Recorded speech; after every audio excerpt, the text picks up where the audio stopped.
Now we're going to start talking about the state design pattern. And the state design pattern says that an object should be able to alter its behavior depending on its internal state.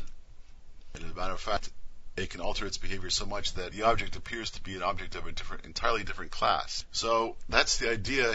You get different behavior from an object depending on its internal state. You may give it the same inputs, but depending on its internal state, you will get different results, different outputs. Let's take a look at a state example. Here we're going to draw a state diagram that shows the 4 states that a program can get into. This is going to be a program that rents out apartments to people who want to rent apartments, and here's what it looks like.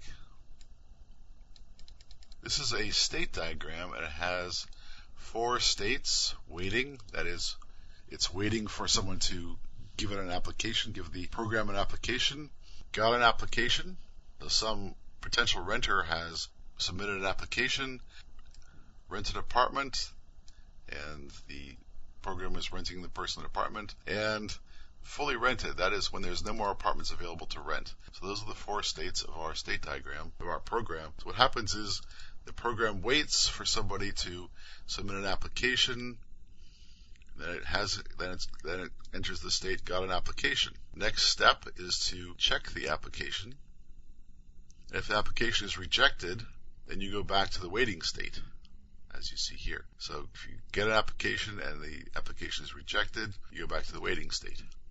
If the application was accepted, you want to rent an apartment. The program should rent an apartment to the person who's submitted the application, and you do that by dispensing the keys, and then you have to check, you make a choice. If there are more apartments available, you go back into the waiting state, waiting for somebody else to submit an application. If there are not more apartments available, and you're full up, your apartment building is full up, you go to the fully rented state.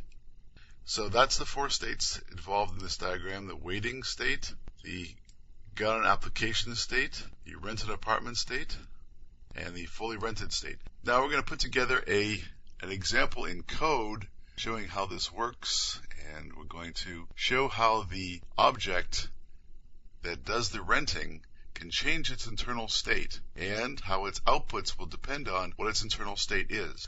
So if, for example, you're in the fully rented state and you have somebody who submits an application, you're going to have a rejection because there's no more apartments to rent. So even if it's a valid application, it's going to be rejected if the object is in the fully rented state. So we're going to take a look at how this works in code coming up next, and that will be the state design pattern.